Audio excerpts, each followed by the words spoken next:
Hello, everyone. So welcome, welcome, welcome. This is our amazing presentation from Dr. Cheryl Woods Giscombé. She will be speaking about her amazing book, The Black Woman's Guide to Coping with Stress, Mindfulness, Self-Compassion Skills to Create a Life of Joy and Well-Being. I am Shenee Johnson. I'm a licensed professional counselor and the co-founder of I Deserve Mental Wellness Services. I am so thrilled to have you, Dr. Cheryl Woods Giscombé. I have been a fan of your work for several years, and I was just reflecting on my Instagram page. I have a whole video dedicated to your work and how excited I was to share it. And so this is just a full circle moment to be here with you. I appreciate you all coming in, checking in from all over the place. This is so exciting. And yes, I would love us to get started into this presentation, Dr. Giscombé. Thank you so much. Are you all able to hear me okay? Okay, wonderful. It's such a pleasure and a gift to be able to be with all of you tonight, and especially for your joining this evening after, I'm sure, long days, maybe at work or caring for family, or maybe you just had a day of enjoying yourself. But I look forward to sharing information about the book, and I actually have some slides that I'd love to share. I'm going to see if I can get them going. And what I would like to do is just give a little background for the book, and that way you all will have some information that may be helpful as we get into the discussion. So I'm going to share, and let's make sure you can see the whole page. Okay, wonderful. So thank you so much for that lovely introduction. And I'm going to talk about the book, which is entitled The Black Women's Guide to Managing Stress. I'm going to talk to you specifically today about managing stress and this concept called superwoman schema.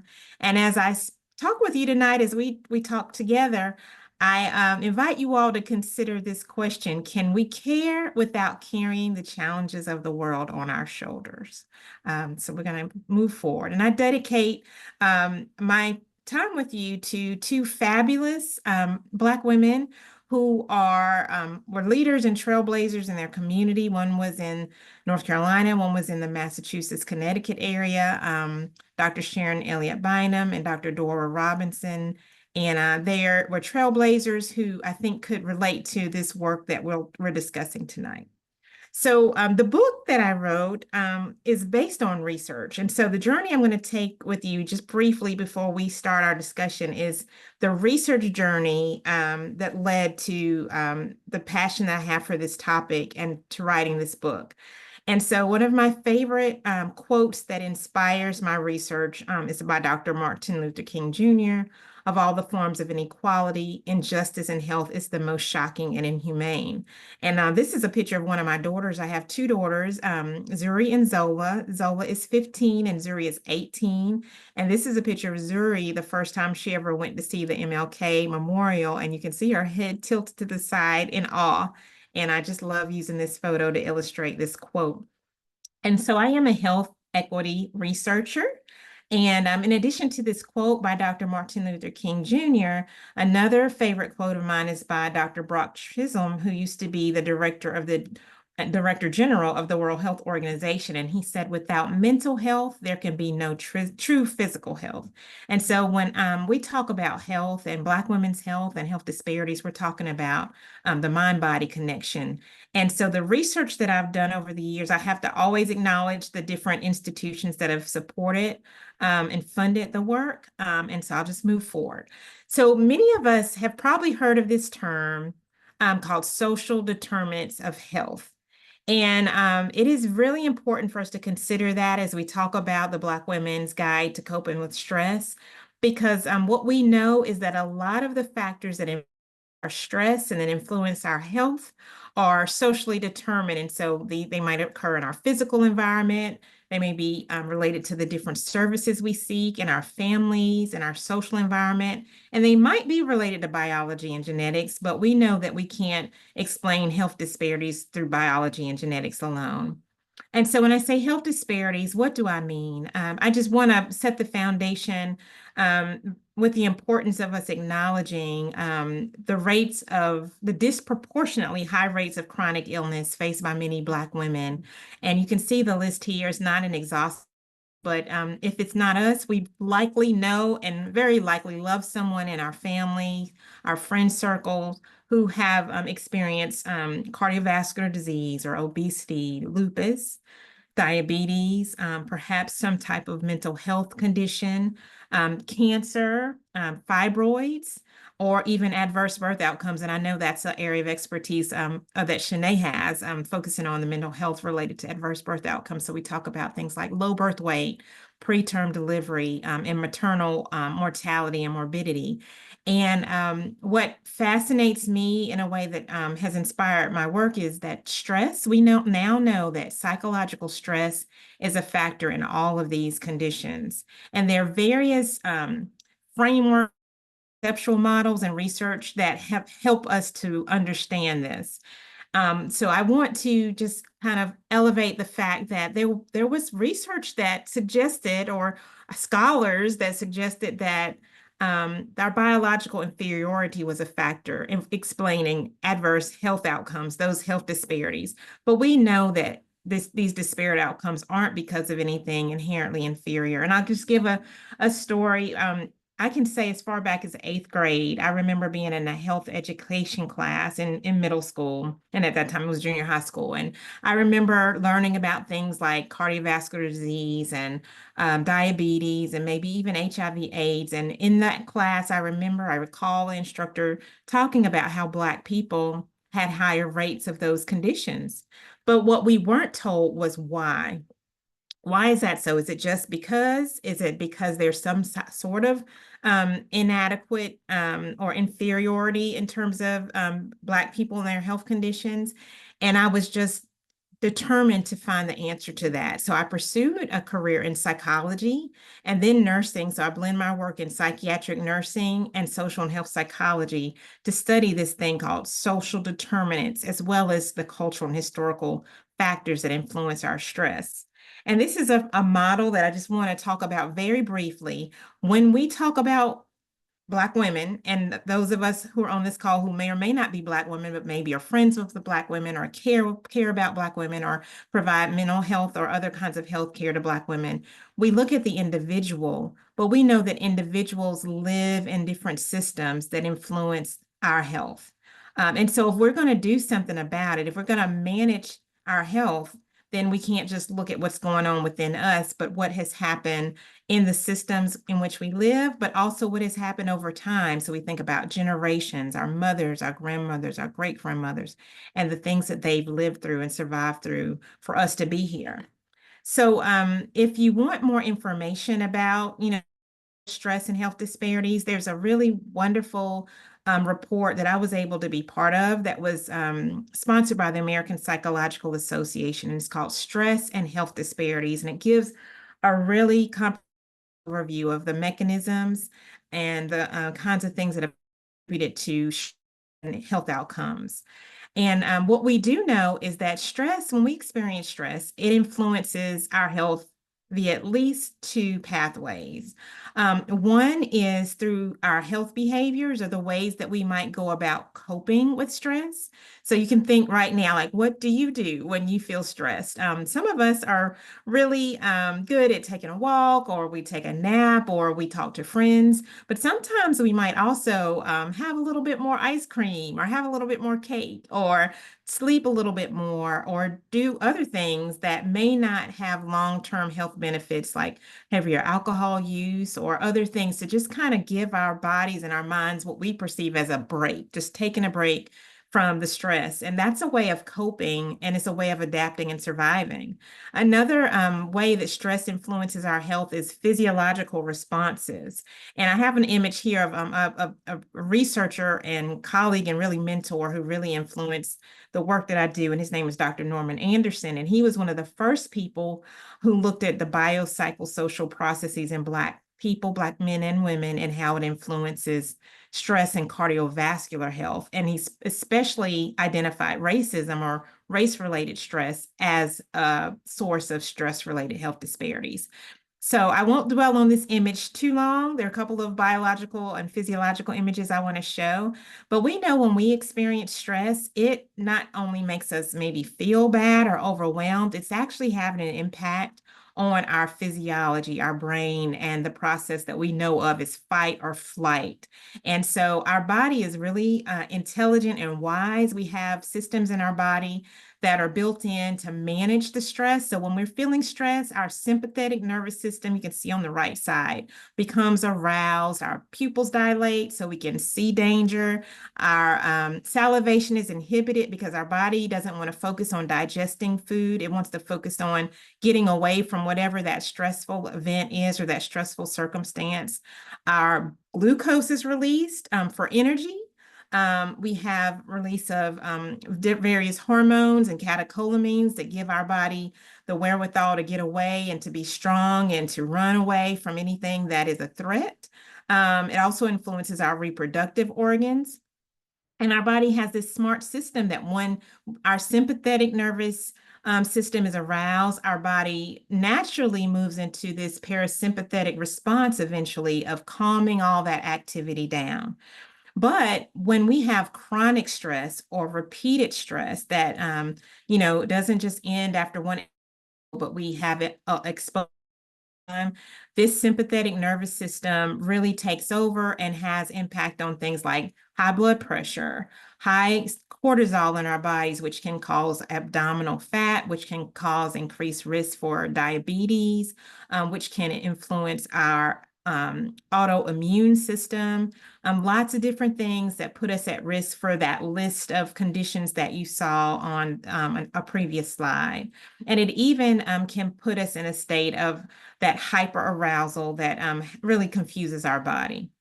So with that physiological system process, there's one more thing I want to talk to you about, and there's this framework called the environmental affordances model, and you can see the authors of this framework here in the blue section. And this is important for us to consider too when we think about the stress we're exposed to. The way we cope, remember, most of us don't want to have high levels of stress. And so we're going to do something, either our body's going to react or we're going to try to find what's available to us in our environment that's going to help us reduce that stress. And sometimes it's conscious, sometimes it's not as conscious, we're not as conscientious about it or conscious or aware. But what's important for us to know is what our environment affords us is what we're more likely to reach for. So if we live in environments that have sidewalks and green spaces and access to the gym or the Y, and we have those kinds of things that we can do to reduce stress, then that we more likely to choose those healthy coping strategies. But we also live in environments that have advertising or alcohol or tobacco, or sometimes we're around social circles that promote types of activities that are not as healthy. What is afforded to us in our environment also impacts the outcomes of stress in our lives. And so what this model is showing, in a very simple way, I'll try to explain that there was a research question: if Black people have a higher exposure to stress, why is it that we have health outcomes like cardiovascular disease and diabetes, and we don't have higher rates of conditions such as depression, anxiety? And so one of the things that this model shows is that if people do coping strategies that are related to poor health behaviors, the outcome is going to be shown in these chronic cardiometabolic health conditions versus always in psychological conditions. And so I just want to kind of qualify that to say that we do have higher rates of morbidity related to depression and anxiety, but statistics often shows that we don't have higher rates or higher reports of depression and anxiety. And that can also be related to things such as stigma, but it's very much related to the ways in which we choose to cope and what's afforded to or considered socially acceptable in our environment, such as eating, stress, coping and eating in terms of stress-related eating responses, such as you may have seen movies like Soul Food, and there's books and even a PBS special about the ways that are socially accepted for us to enjoy food in ways that are really socially acceptable, fun, enjoyable, but also may have long-term impacts on our health. So when we try to understand this relationship between stress and health behaviors and physiological responses, it's important for us to think about the various ways we try to adapt, cope, or manage stress. And so early on in my research, I asked this question about what we now call superwoman schema. And is it adaptive? Is it a good thing? Or is it something that's challenging? So I'm going to start skipping through some of the slides on these research articles, but I'm showing you, just in case you're interested, you can easily Google some of these articles to find out like kind of the pathway from that early research to where we are today with the book that hopefully will be helpful to you. So we first did research on trying to understand how stress explain adverse birth outcomes like low birth weight, preterm delivery, and maternal morbidity. But what we discovered is that if we really want to study stress to understand how it affects health in the Black community, and particularly in African American women, how we define stress matters. And so you may remember I mentioned Dr. Norman Anderson was one of the first to include exposure to racism and race-related stress for Black women and Black people in general, but we knew that we also needed to include things like gender-related stress. So not just what about being Black makes us have higher stress, what about being Black women makes us have higher stress? And so we found that if we want to understand stress and these health outcomes, physical and mental, we need to include race-related stressors, gender-related stressors, as well as more generic stress that is normal for all people. And we wanted to understand, how does this thing that we're going to describe today, superwoman scheme, how does superwoman schema make a difference? So there are a few articles that you might want to find, but the book is a great synopsis of these articles. But initially, we did focus groups with 10 groups of Black women to try to understand what is this concept called superwoman schema. And it's related to various frameworks and theories that have been described in the literature, but they weren't enough for us to understand how to make those connections, like with a questionnaire or with research with Black women. And so what we want to understand is Superwoman schema a barrier to wellness and self-care in Black women? So what is Superwoman schema? Let's start talking about that a little bit. So there are 5 characteristics of Superwoman schema, and we were able to identify that from the research we've done with Black women. The first characteristic is an obligation to present an image of strength, or a perceived obligation to present an image of strength. The second is an obligation to suppress emotions. The third is an obligation to resist help from others, or to not want to depend on others for help. The fourth characteristic is motivation to succeed despite limited resources. So kind of make a dollar out of 15 cents, or I'm going to make something work well, even though I don't have access to adequate resources to do so. I'm going to make it work. And the fifth one is caring for others versus engagement in self-care, or prioritizing caring for others and putting your own self-care on the back burner. So in our research to try to understand things like overweight and obesity and related conditions like diabetes and cardiovascular disease, we started trying to develop a scale to measure these 5 characteristics of Superwoman schema. And through focus groups of Black women, and when we say focus groups of Black women, we did research and focus groups of Black women from various age ranges and various educational backgrounds. So people who never finished college, people who finished high school or didn't finish high school, people with terminal degrees like law degrees and PhD degrees, as well as people who lived in housing projects. So just a range of Black women in terms of social economic status, and a range from 18 to the 70s or even 80s age range of Black women, to make sure we're capturing different perspectives. And why that was important is the research that we know about stress and adverse birth outcomes in Black women shows that it's not necessarily low access to insurance or low income that's causing the high rates of low birth weight and preterm delivery among Black women. When you compare college-educated Black women and college-educated white women, and you're trying to understand low birth weight and preterm delivery, Black women still have almost twice the rate, or if not more, even when they have a college education. And so when we do research on stress and health, it's important for us not to just assume it's related to lower socioeconomic status. In fact, we know that Black women who are in higher social economic statuses, they might have different types of stressors related to caring for family members and friends, and managing being the only person at their job or only person in their neighborhood, or not just being in places that there's not a lot of representation. So the women who we interviewed mentioned that they recognize this is a historical phenomenon. They could track where they learned these characteristics from. They saw it as both a survival mechanism for their self and their community, but they also saw it not only as an asset, but a limitation related to neglected self-care. And women recognize that these characteristics, the 5 characteristics of Superwoman schema, may exacerbate stress and their stress-related disparities. So even on the outside, when they were really doing a lot to achieve and help others, they often felt like this on the inside. So I've talked about the Superwoman schema characteristics, but I want to share a little bit about when we asked women where they thought it came from, or what interpersonally motivated them to have these 5 characteristics. They talked about things like survival and maintaining a personal sense of dignity, living a life that's of purpose, but also advancing their current situation and giving back to their loved ones and community. They also talked about that this didn't just come from nowhere. They didn't just wake up and have these characteristics of Superwoman schema and stress.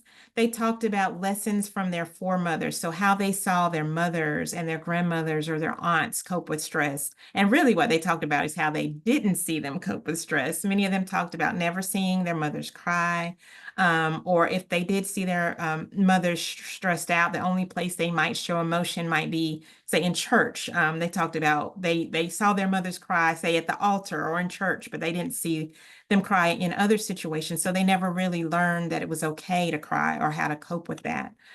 Women also shared information about gender stereotyping, gender oppression, history of being let down by others, and past history of being of neglect or abuse, or things that made them say, I'm not going to trust other people or depend on other people to help me. If I want something done right, I'm going to do it myself. Or if I don't want to owe somebody because I'll let them help me, I'm going to not ask them for help. I want to be independent. And that's one of the things, those are some of the things that they said contributed to the characteristics. Women in our studies were able to identify within themselves links between stress and these characteristics of superwoman schema and various health symptoms and health conditions. And you can see just a few of them listed here. This is what women reported to us. They wondered, is how I experience stress related to these conditions that I have? Some conditions that people don't even know I have.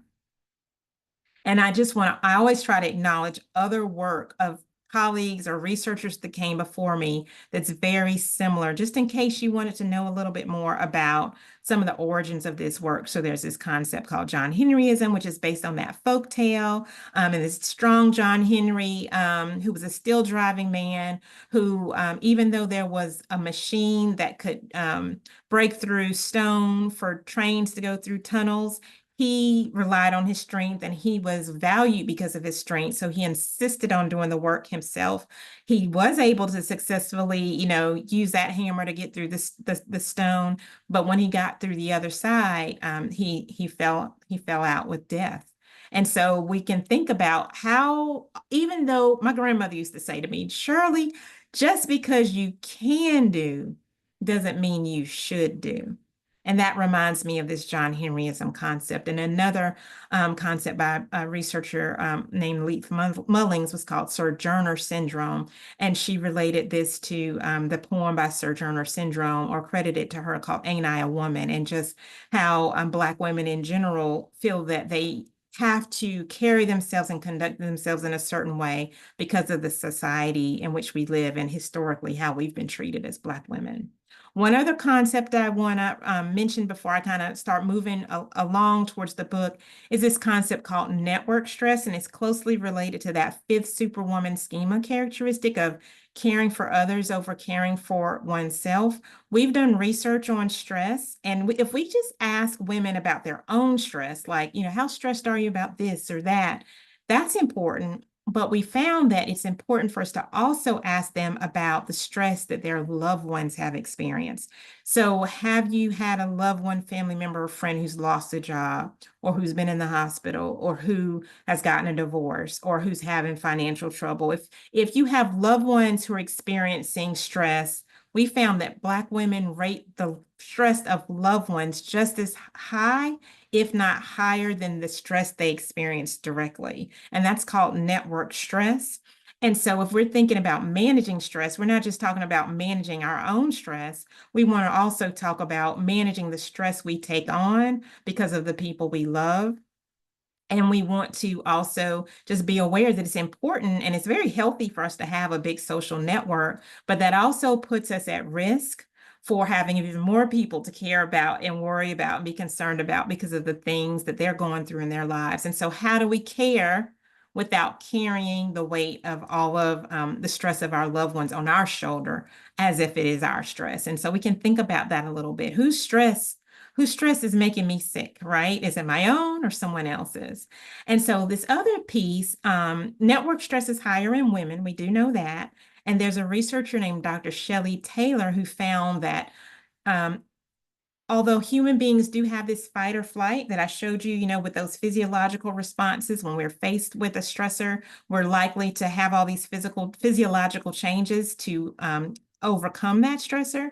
Women also do something called tend and befriend, and it's related to network stress, where if we run, we're not going to just run. We're going to first tend to the people in our circle and make sure they're fine, and we might try to carry them along with us.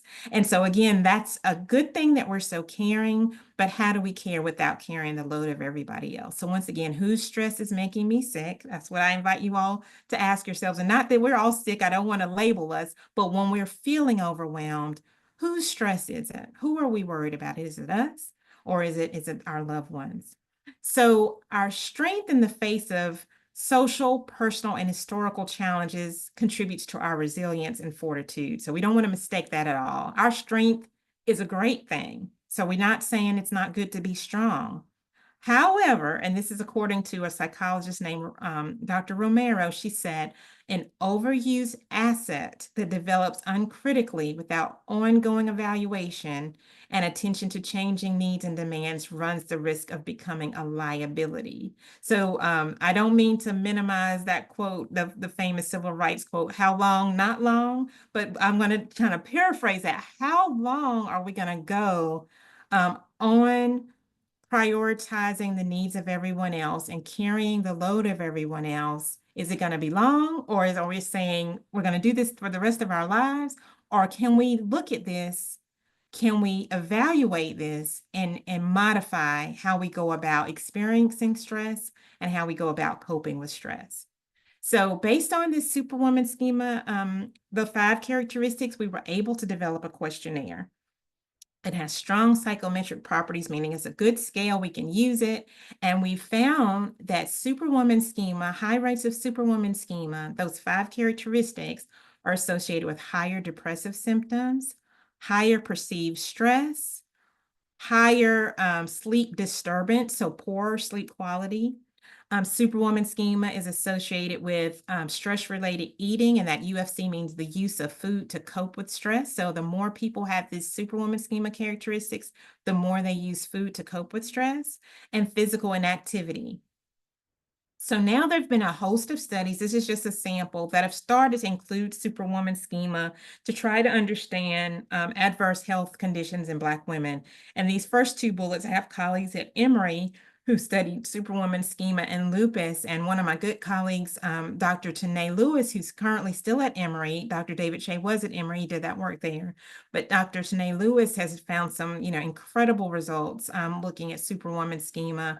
And in women with lupus, Dr. David Shea also found that women with lupus had higher lupus activity associated with higher Superwoman schema. So just a number of studies now that are showing, cardiometabolic risk, telomere activity, which is a measure of aging, biological aging, and other aspects of health have been associated with Superwoman schema. So just a few articles. I'm going to move along. But what we wanted to do now is, okay, now that we know this, we want to do something about it. So if we know that Superwoman schema somehow is associated with stress and distress, and those things influence physiological stress, like that image I showed you with the sympathetic nervous system, and we know that women who experience stress in Superwoman schema are more likely to use food to cope, and they're more likely to engage in sedentary behavior, then that means that's putting us at risk for a number of conditions like a higher body mass index and relevant inflammatory and cardiometabolic health conditions, and including birth outcomes, because these are the same pathways that occur, similar pathways in adverse birth outcomes. So we need to do more research to understand what kind of interventions can be helpful. And a question that I ask, and many other colleagues ask, are what are the potential benefits of what we call mind-body self-awareness, such as mindfulness, loving kindness, and other self-care activities? So I'm not going to really do an extensive mindfulness practice with you during this call, but I do invite you all, just for a few seconds, I'm going to be quiet as we take in this image. So I just invite you all to look at the image in front of us.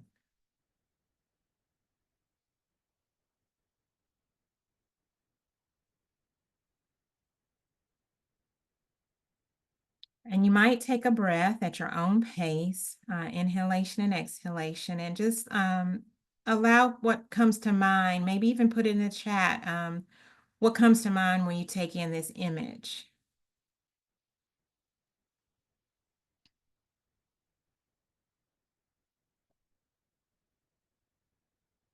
And as you're thinking to yourself, I can also share that a number of times when I've shown this image, people may say, they might just say what they see, purple. Some people may say what they assume the plant is. They may say lavender. Others may say warmth or tranquility, and just various things. Some people talk about the senses, and I can see them coming through on the chat now in this call, serenity, calmness.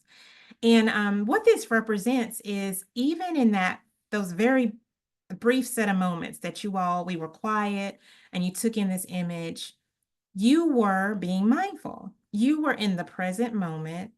This image is a scene, and then you were connecting your mind and your body, your senses to what am I feeling with seeing this? What's the mind body connection? And many times we are running through life on what's called automatic pilot, meaning we're not connecting our mind and body, and we're experiencing things and often allowing things to cause distress for us or have a silent impact on our bodies without knowing until it gets to be so extreme that we then notice what's going on. And that might be extreme enough to be a health system or even a health symptom or a health condition.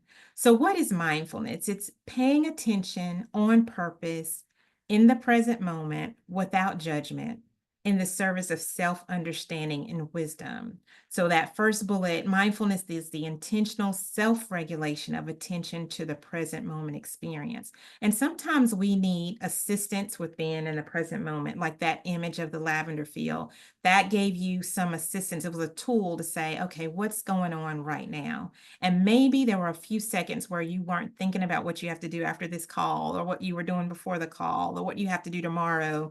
You weren't maybe worrying about something that might have been causing you some concern earlier today. You were present in the lavender field.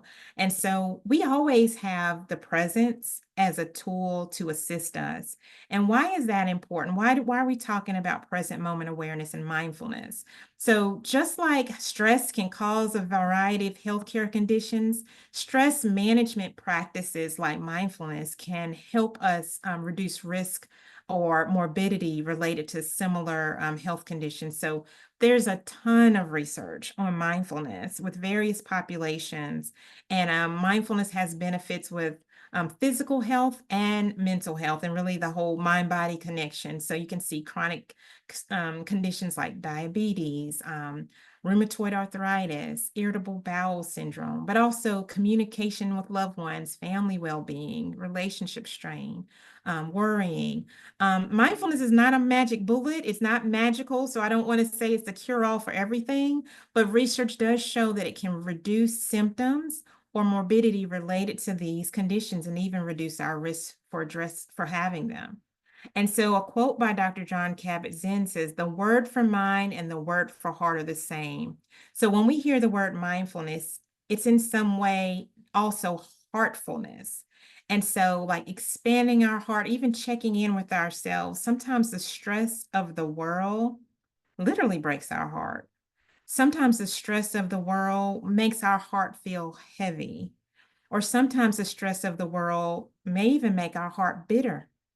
And then it influences all the encounters we have after that. And so one way to avoid that or address that or repair that starts with ourselves, compassion and kindness towards ourselves, and of course towards others. But we often tend to be really good with compassion and kindness towards others. But how do we turn that compassion and kindness towards ourselves? So I'm going to skip along because you might have some questions. And a lot of these activities that are in these slides are actually in the book, but they're also accessible to you in many other ways. But what we do know is a lot of healthcare systems, even hospitals, are accepting mindfulness as an evidence-based approach to reducing stress and stress-related illness. So through this work, again, some of these articles I'm displaying, but I want to get to the meat of it. I'm going to show you this here. We are trying to help address stress and cardiometabolic risk and other conditions in Black women by focusing on this superwoman schema, these 5 characteristics. So not just understanding stress, but how do we respond to stress in alignment with this superwoman schema?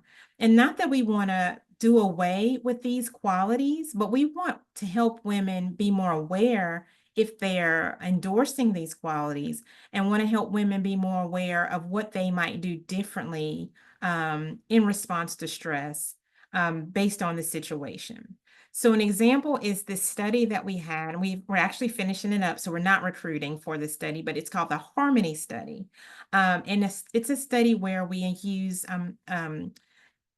healthy eating, physical activity, but also mindfulness and teaching women about superwoman schema to help them reduce their risk for cardiometabolic illness. We're also incorporating things like arts and humanities because for everybody, some people may not like meditation, even though it's an evidence-based approach.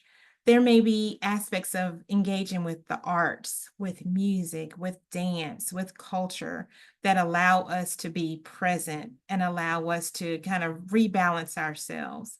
I always like to acknowledge a large team that I work with to do this work. And I'm going to pause in just a few moments. This is the book. You already have a QR code, but all of what I just described led to writing this book because we didn't want this work to just be in research journals or just be in academic settings. We wanted people to have tools in very user-friendly ways where they could help learn how to manage stress and how to use techniques such as mindfulness and how to adapt mindfulness so that it's culturally relevant for Black women in particular. So ask you the question again, can we care without carrying the challenges of the world on our shoulders? So at this time, I'm going to pause and see what questions you have for me. Oh, thank you so much for sharing that. It's such a beautiful presentation, and your work is so amazing, so pivotal. I definitely want to keep track of the questions that come in. I had a couple questions I wanted to ask you. I'm so happy that you wrote the book. I'm nearly finished with it. It has a lot of great tools, a lot of mindful techniques in there. And I so appreciate what you shared about like the studies, like even me as a clinician, it can get difficult to get through the studies, but like to have this tangible book and like, okay, do this, do that, do this, do that. It's like, it's so great. And then even the examples that you bring in from like other women and their experiences, like I related to nearly all of them. And I have clients, Black women that I work with who definitely relate to them as well.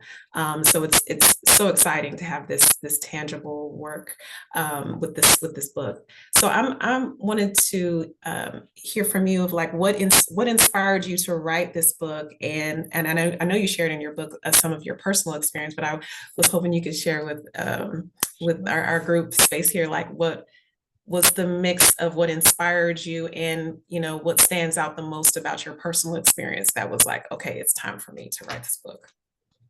Thank you for asking that question. I mentioned earlier, just how in junior high, literally as an eighth grader, maybe even seventh grader, I was just always fascinated with behavior, like what made people do what they did. So I was always interested in psychological um, processes and emotions and people's relationships, but I definitely back then didn't know what that was going to turn into.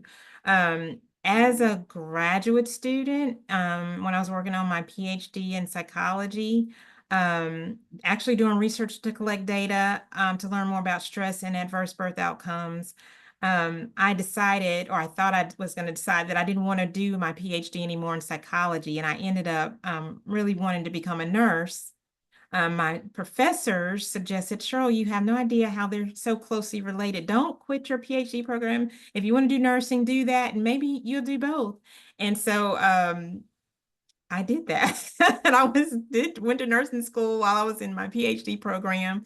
And I was in my early 20s, so I had a lot of energy at the time. And nevertheless, that was a really big first lesson for me, emotionally and psychologically and physiologically, what stress can do to the body. Because even though I accomplished that, I really stressed myself out silently in terms of, becoming a nurse, going to school, working, and then like Friday, Saturday, Sunday nights, and then trying to finish my PhD during the weekend. I'm saying that because I know I'm not the only one who multitasks. I'm sure there are lots of people on this call who work two jobs, or you're going to school and you're working, you're raising children, you're taking care of family members. And so I accomplished it. I recognized that I was stressed, but what I didn't recognize was the strain it was putting on my body. And so one day I was at work and all of a sudden I just couldn't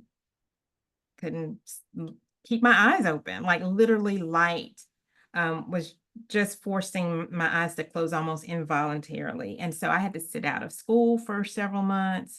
I couldn't watch TV, couldn't read, and then we didn't know if it was migraines. We didn't know if I had a tumor, like what's going on. And what ended up happening was I got diagnosed with something called cluster headaches and slowly but surely recovered. But of course, recognized that a lot of it was stress related, went to therapy as a graduate student and was introduced to mindfulness in therapy.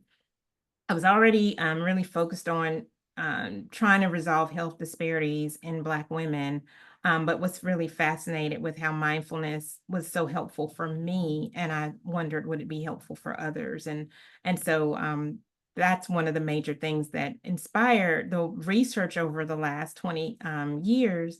But I was during the pandemic, many of us were on Zoom a lot, and I did a presentation on Zoom, and it happened that a book publisher was on that Zoom call, and they heard me present my research and insisted that my work needed to be shared with the with the population, not just scientists, and they encouraged me to write a book. And they helped me to turn my science language into lay language so it could be easily people would be able to read it and not take a long time, but they could really use the work as soon as possible. So that's what inspired me. Yes, yes, I love that. I love to hear that. And I appreciate you sharing that. I really liked how you referred to the body as intelligent and wise. And that just really has me thinking about like that really does tend to be, closer to the cure-all for a lot of mental health difficulties and just physiological, the whole mind, body, spirit is really tapping into our own wisdom.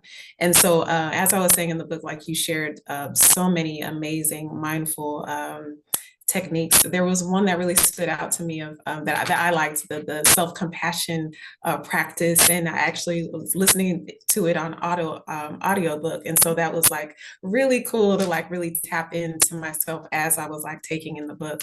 And so I wonder from you, like which one is your kind of like your favorite, or which one do you find to be like most effective? And then if there's any thoughts on like, for those who are watching, what could be like a easy like starting one? Oh, thank you. That's really helpful. That's a great question. So there are many of the practices and and include things like sitting meditation. So it's a basic foundational meditation practice where you're you're using your breath as that anchor, kind of like that lavender image was an anchor for us. The breath is an anchor. Mindful movement, mindful stretching, I really like because many times we're sitting so much and our bodies really become stiff and we don't recognize that we're holding tension and stress in our bodies until we start to have pain. Um, Walking meditation is something that I find it's easy for people to do because many of us like to move, and sometimes we feel like we fall asleep when we do sitting meditation or the body scan, which is another still meditation, even though those are very beneficial. Walking meditation can be beneficial because you're getting exercise, you're being very mindful of your steps and the scenes around you, the sounds, birds chirping, the smells in nature. So you're getting a 2-for-1 where you're able to move your body, but you're also being very present in the moment. The practices in the book that I like what you mentioned, the loving kindness or the self-compassion meditation. And there's a meditation in the book, and I won't spoil it completely, but where we really, honor our family members and our ancestors and the people who've come before us that we may have had good relationships with, but we also might have relationships that were challenging, and through reading the book we might become more aware of as I was mentioning to you all before we started the session, my husband would say if I was stressed or I was like maybe overdoing things, he would say, whose voice is in your head? He would always ask me that question, meaning like what's driving you to do this? And sometimes we don't recognize that we are acting out of response to something a mother or grandmother or father or sibling or somebody said to us, and we're trying to dispel that even in adulthood. I'm not that, or I am that, and so a lot of our actions are tied to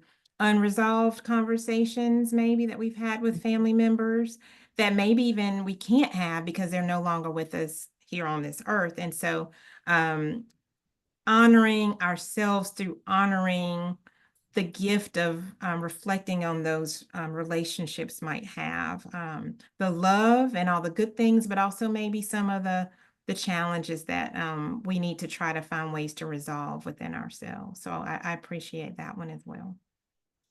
Yes, yes. And I encourage you all to ask your questions, submit your questions. I definitely want to make sure that Dr. Woods Giscombé can answer those. And so another question that I have is, as I've been really reflecting on the 5 characteristics of the Superwoman schema and doing this work within myself and with the clients that I serve, it's I would say all of them really are so highly celebrated in our culture for women, for Black women to show up in these ways, right? I was thinking about Taraji P. Henson and her story of, having $25 and, moving across the country with her son, and like how much we really like, oh my gosh, she did it, right? And how difficult it can be to detach from a lot of these when our communities really celebrate that. So I wanted to ask you, for one, like what are some thoughts that you have on navigating our network, as you were saying, our networks and our communities, so that they can be supportive for us and helping us to manage the stress and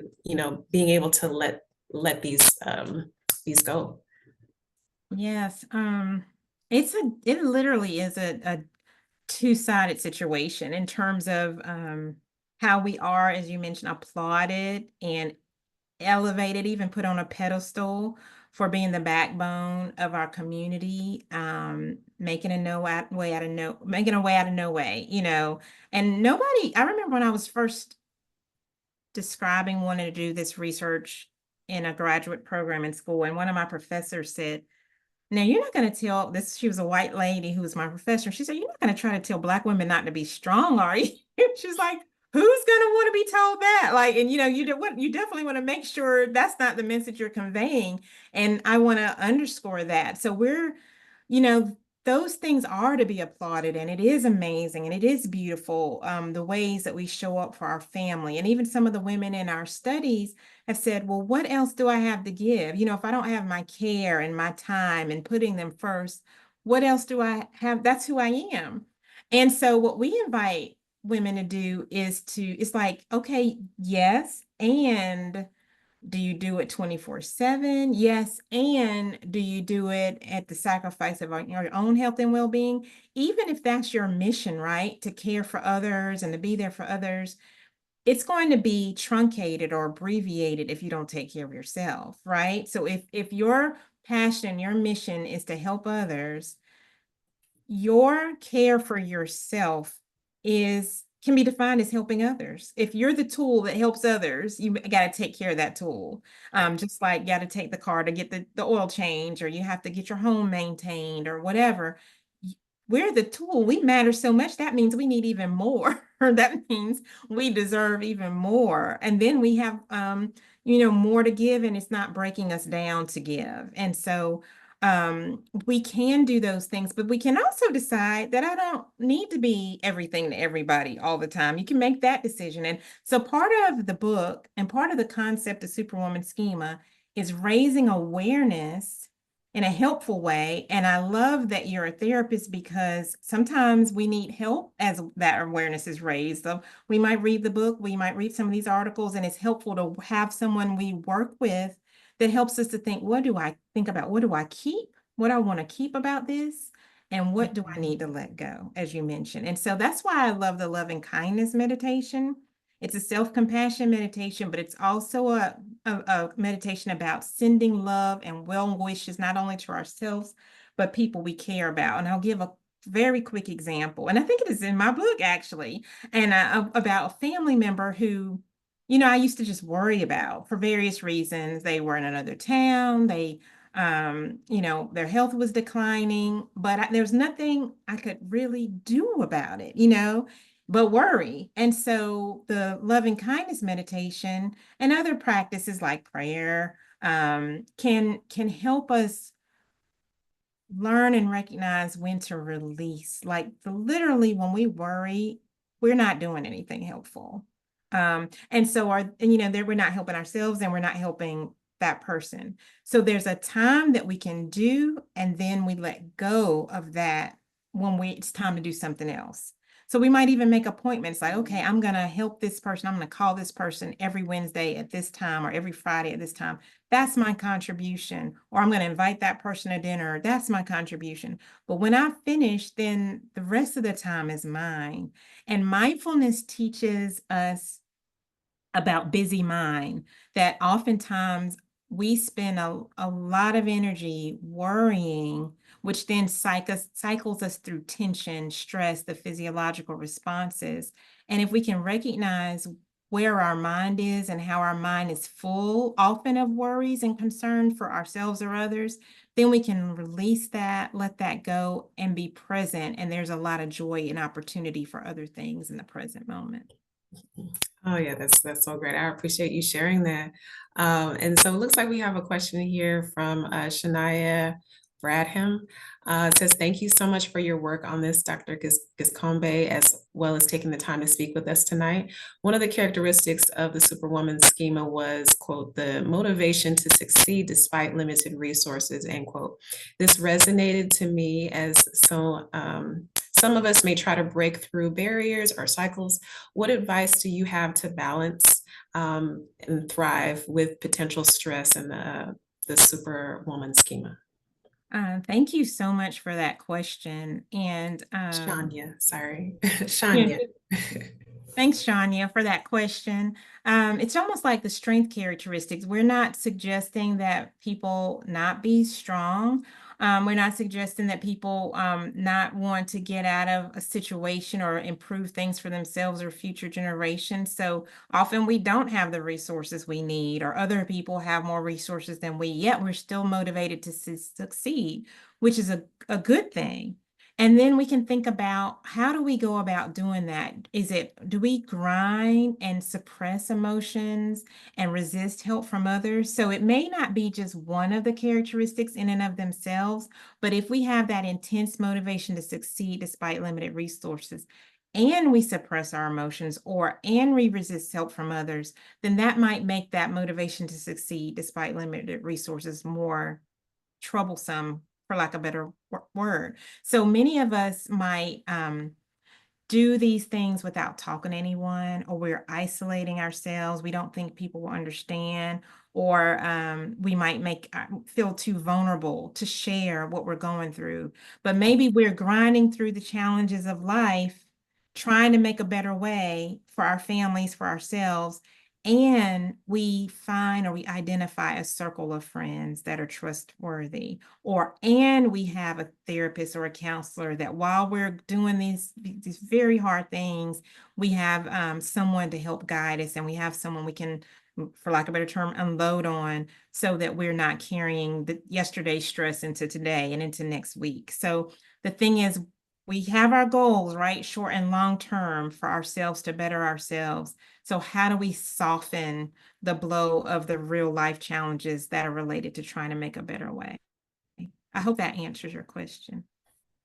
I believe it does. It sounds really great because it has me thinking about, and I'm wondering if your thoughts on this, like being intentional about being mindful even about how you're navigating it, right? Of like definitely not taking on all five characteristics, but if you're in a time of like, okay, actually I only do have limited resources and I do need to succeed, right? Of like being mindful about how you navigate that, right? Of like making sure that you have a support system in place as you do that, making sure there's an end date, right, to that, of like, okay, I need to get this degree and this is what it looks like. And then I'm sure, of course, exhausting and having your community support you to find those resources that can help plug that in. So yes, it does look like it was answered really well Thank you. from Shania. Okay, I had an okay, I was trying to see if there was any other questions before we close.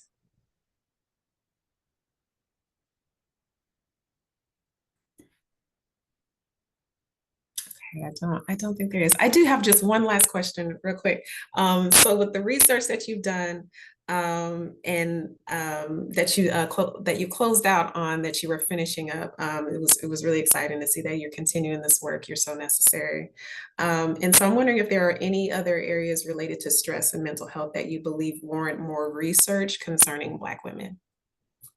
Um, I think the practical solution. So, like this book describes practical solutions, but how can we make it as accessible as possible in terms of therapy, in terms of group support, in terms of just and that's where we're trying to go with our research now. Like, so if this works, then how do we get more therapists to get trained in it?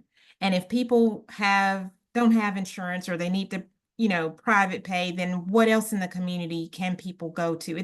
It sounds easy to surround yourself in support when you're really striving, but we do recognize the challenges. So more work needs to be done on just making things as accessible as possible for Black women. And what are the ways that busy women want to receive this information? Is it through podcasts? Is it through a new talk show, that's online, that's on XM radio? Is it through, what are the ways that people need this delivered to them so they can use it? And I did see a question in the Q&A, and it was about, what do you recommend to people to note and identify a signal of stress and how to disrupt the impact? The more we practice meditation, the more we become aware of where we hold stress. So it might be lower back pain or shoulder pain or a headache. Often we'll just pop some Tylenol, ibuprofen. I have a headache, but actually, headaches are really indicative of stress and strain and other health challenges that the Tylenol or ibuprofen is just going to cover up. So really being more in tune with our body when we're not sleeping well at night, or when sometimes we itch, sometimes we are like, oh my goodness, I'm itching. And that could be a symptom of stress. So starting by really maybe even 2 minutes a day. 4 minutes. I had a really busy day before this call, and I literally laid down and set an alarm for 4 minutes. I said, I just need Love four that. minutes. And that made a difference. So it doesn't take a Yes. lot of time, but really giving ourselves time, 2 minutes, 5 minutes. And the more you take, the more you're going to say, that felt so good. Where can I find more? It doesn't have to cost a lot. Yes, yes, I love that. That's definitely a recommendation that I have for folks I work with and myself. Like it could just be a few minutes, 5 minutes. Like you can get in some moments of that mindfulness and really checking in with your body. Even a nap, a 20-minute nap, does a world of wonders. So I'm sorry I did not see the Q&A box. And so I have one last question here from Karen Barnett. Is the assessment for Black women similar to the ACEs, the AC, that adverse childhood scale? Thanks for asking that question, even raising the topic of ACEs. So the Superwoman Schema questionnaire has items that can align with each of those 5 characteristics. It is not the same as the ACEs questionnaire. However, there's some work to look at how ACEs or adverse childhood experiences might be associated with Superwoman Schema. And if not Superwoman Schema, we definitely know that ACEs are associated with higher stress and higher stress-related health conditions in people, all people. So I appreciate you for raising that, because that's part of the self-awareness too. Thank goodness it's more acceptable to talk about therapy and to talk about stress and sometimes even symptoms of depression and anxiety. We used to have to really, there was more stigma about it. And I think now people are feeling more comfortable trying to understand what's the nature of what they're experiencing. And for many of us, there were things we were exposed to as children that we're still carrying with us. And that's just another thing for us to have curiosity about what's going on, and encourage people as they start to explore those things to make sure you have as much support as possible, because it can be even stressful to uncover the nature of some of our stressors, especially if it happened during childhood. So you want to make sure, we all do want to make sure we have the support to really be able to manage what we discover when we're doing this really powerful, important work. Oh yeah, absolutely.